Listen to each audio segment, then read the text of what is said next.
It's the end of November and we just had a beautiful week of snow with minus temperatures and a frost that has finally gotten the dahlias ready to dig up. That's true. And we actually wait until now, until the dahlias, they turn, all the leaves turn nice and black almost, because we want all that nutrition running all the way down to the tubers before we dig them up. But today's the day. Exactly. And you can dig them up earlier. A lot of people do that. You can probably see on Instagram, as soon as pumpkin spice lattes hit the store, people dig up their dahlias. But we wait until that first killing frost, which we had, just the other day. And now it's still cold, but warm enough to be out here. So shall we get started, Lars? Let's do it. Let's go. So here you can see what we're talking about when we say the leaves turn almost black. That really, we've had some frost before, but it was that sort of, we call it a killing frost. I don't know what a better English translation is, but this is when they turn really quite black, kind of mushy looking. And that's when you know that those tubers have taken in all the nutrition they can possibly get, and it's time to take them down. And Lars, you've started without me. What's going on? I'm already on it. So what we do, because we have some metal posts here and netting, so we're actually just gonna clip all the stems off first, because then we can easily, and notice I leave the stems a little bit high, because then later on I can cut more off, but also just so I have kind of a nice grip when we pull them up the tubers later. So we're actually just gonna do all the stems we decided, and then we can easily pull up all the netting and kind of move away all the old stems. And while I got you can see there's our label. Pa-da-ba-da. So we just put labels here in the ground. Then once they're up, we're gonna put some tape around them so we know who's who for next spring. Yeah. But shall I help you, or I think you got it? I think I need your help. All right, 2 seconds. While Lars is working, I actually didn't have any gloves. I didn't bring any gloves out this afternoon. So I will show you the hydrangeas, how beautiful they are. If ever it would stop raining long enough, we need to cut some of these, Lars, and we can hang them upside down and bring them in for Christmas decorations. That's a good idea. Some seeds. Look at these beautiful echinacea.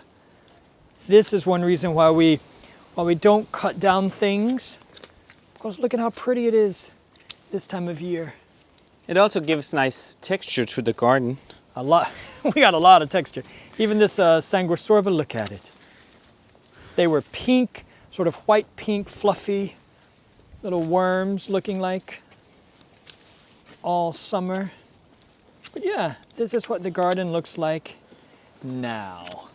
Our beautiful flagpole cherry tree turned a wonderful shade of gold, and then the snow came and it lost all of its leaves. There's a lone snapdragon doing its thing. And notice here we try to reuse like also to reuse in, because this is just gold for the garden, reuse all this dead material here, because it'll still give nutrition. So all this will be nice for next year's garden season. Exactly. So this is all going into the compost. Okay, this is taking longer than I thought, Lars. I'll go get gloves. Okay. So now I cut all the stems off here, and I'm just going to remove. I had some zip ties to attach to tie them up for the storm, because this year was really working much better than bamboo sticks. We had this netting over, then really great that we can reuse again, and then 4 metal posts and the zip ties, and then you can easily move them up and down as they grow, and they will easy. It's a big mesh here, so they can grow through, and really in the wind they don't fall like we had the previous year some issues with. So this is really a great way to tie your dahlias up, and because it's metal you can reuse them, I would say quite a few seasons again. So these I just pull up and ready to store for next year. So the little label is on. We just use painter's tape, little masking tape. Yes. That is one of the beautiful Zorro. And now it's ready to dig up. Yes, right. So what I use, you can use whatever tool you have, but what works for me is this kind of little mini spade, because it's in a raised flower bed. You can also use a much taller one, but when I use, oh no, sorry, it's not fork, a spade, a fork, yes. Because if you use a spade, I have the tendency to cut over some of those tubers, and I don't want to do that. And the soil is really nice and wet now since it has rained a lot. So what I do, I just gently wiggle here around to loosen the soil here with this. So I don't want to destroy any of the tubers. Yeah, the idea is to not stab the tubers. So That's why a big shovel isn't really recommended. This is just to loosen them up. Nice and so. This is a big one, I think. Let's see. And then I keep, as you can see, some of the stems here, so I can kind of also hold it. See if I can. Oh, the anticipation. Yeah, right. Need to go more deep down. This is a Yeah. big one. And you're also going to get to see how those tubers have multiplied, And it's which all we can then which we can then divide in the spring. yes, and it's also the great time to investigate if there's any rotten ones. You put that away. Ooh, this is Oh, no time lapse, people. We are hear me stuck with breathing this heavily. process. Oh, that's a big one. Here we go. Whew. Okay, and then I just kind of pull it up like a potato, and I shake. Whoa! Look at all those. Oh wow, that's a big one. That multiplied into way at more that. than what we planted. Look at that. Wow, a lot, because we just had a little, almost looked like a little wilted potato, and it really multiplied. Bunch of worms we need to take off. That's Alan's favorite to You're find out in the of breath, garden. Lars. I haven't been in the out in our garden lately. Okay, shake it off. Good. There we go. So I will actually leave it. I won't rinse it off anything. Of course, I won't bring the worms inside. So what we do, we will put them. You can even cut them a little bit lower here, but we'll put it upside down in our unheated but insulated shed, I would call it, just in a box like this, upside down for about a week or so, and then you can shake it off again. And while you have it up, check if there's no really bad Yeah, ones. if you already see something that you did puncture or that's really busted or just nasty, go ahead and cut that off. Yeah, but otherwise we will put it in a box either with the newspaper balls in a cardboard box or in a flamingo box. We all can use.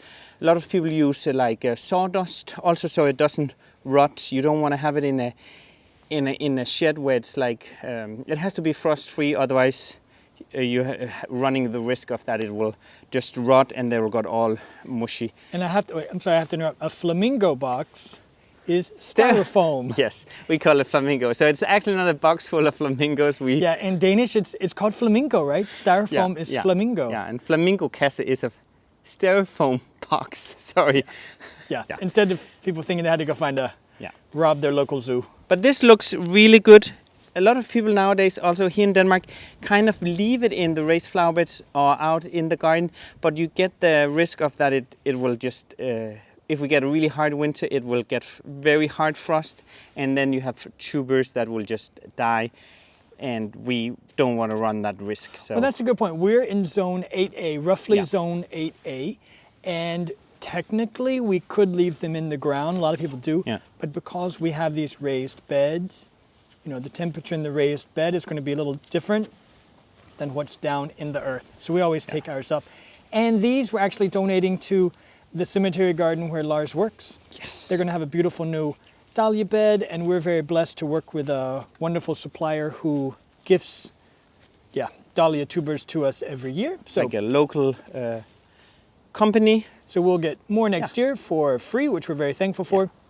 And these we can gift on to the cemetery garden. But otherwise you could easily reuse them again next year. And well, you are. We're still saving them for next spring. You can't do anything with them now. No, that's true. So we just plant them again or put them out again in the spring. We always, the ones I put in here, we always replant, I guess you would say, out in our porch. Replant, like the bulb, we put it again. Oh, we pot them. We pre-pot them. We pre-pot them. Wow, we out of practice. We haven't been on YouTube in a while. No. We pre-pot them. Yes. Exactly, to get them started versus planting them directly here in the beds. We've tested it. Yeah. These we planted directly in the beds this year without pre-potting, and they were, a good 3 weeks later to flower than the ones on the sides that we pre-potted. That's true. And we did it in the porch, and then we moved it on into our unheated greenhouse, and then out here end of May when there was no more frost. So that's really how we did it, and with great success. And I just want to, if you are new to our channel, I haven't told you, Alan, but if you're new to our channel, I love collecting seeds. So if you also want to try and grow dahlias from a seed, you can do that too.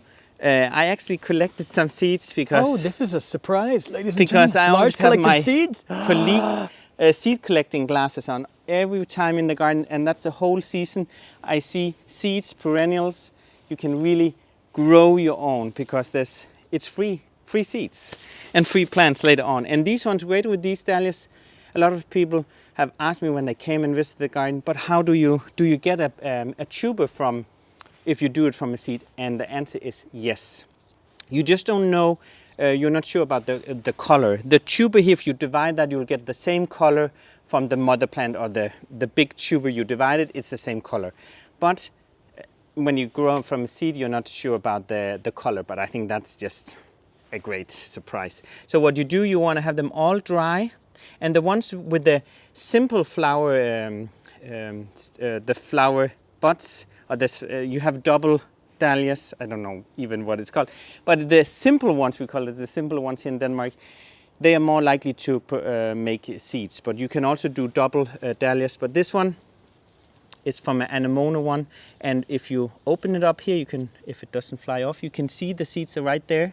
So what I do, I store them either in tea bags, coffee filters, whatever you have, something, not in a plastic bag, because you run the risk of that it rots. So I'll put it in our unheated shed, and then with the label on saying that it's dahlias, and then I'll sow them, pre-sow them in the porch in spring before when the frost is finished.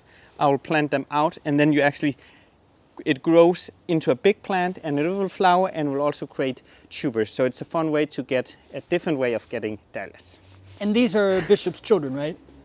No, this one is anemone. It's called Nadine. Ah, okay. We had those last year. Yeah, the Bishop's children. The Bishop's children with the dark foliage is really great too, and you get them in so many different colors. Fantastic. Yeah. We did a great job, Lars. Thanks you for the surprise. I knew you had seeds, I just didn't know you were bringing them out now. Right. All right, we've got a few more to do, so let's do that now. Yeah.